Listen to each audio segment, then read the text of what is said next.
our guest speaker, Honorable Ramon Luis Campos, the school incorporators, the principal Francis Balwalwa, my dear teachers, fellow young graduates, a pleasant afternoon.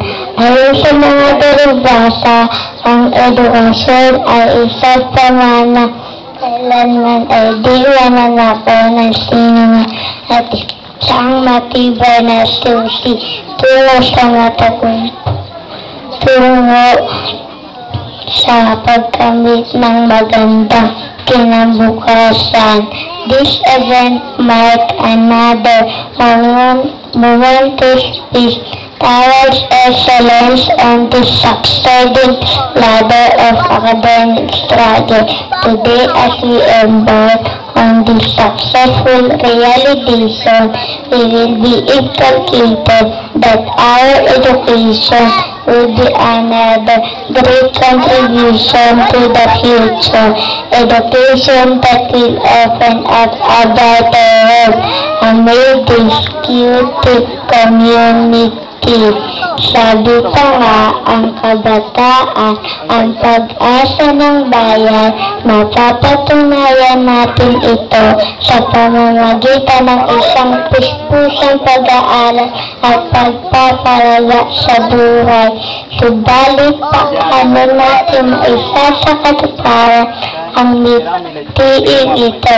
Kapwa kabataan, isang bukas sa puso na nag-apalaga sa edukasyon ang magsasakatuparan ng bawat pangarap, isang pangarap na nagdadala sa atin sa isang bagong bukang liwayway.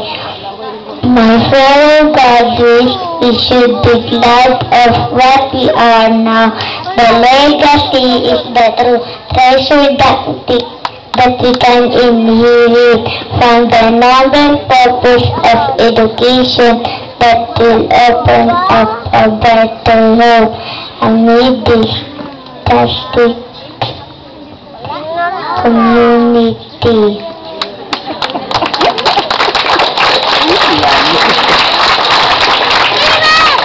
Liningan. Sa aming mahal na guro, binibini ang jibal meron at binibini-bining kiliskan. Lubos ang aming pasasalamat sa inyo. Matagang pagsusubaybay niyo sa amin upang magkaroon ng kamulatang kalipunan at pangkaisipan. Mga mahal naming magulang, higit kanino man kami ay wala sa inyong harapan ngayon at kasamang tatanggap ng diploma kung hindi dahil sa inyong pagsusumikap. At higit sa lahat ang aming mahal na Panginoon, paggabay niya sa atin. Mga kapwa ko mag-aral, ipagpatuloy natin ang magandang hangarin ng ating paaral, ang Mount Carmel School of Cavite. Sa pagkakaroon na dekalidad na edukasyon na ipinatamasa nila sa atin, ito ang tatawag namin utang na loob habang binabaybay ang daan tungo sa matagumpay na bukas. Muli, magandang hapon sa inyong lahat.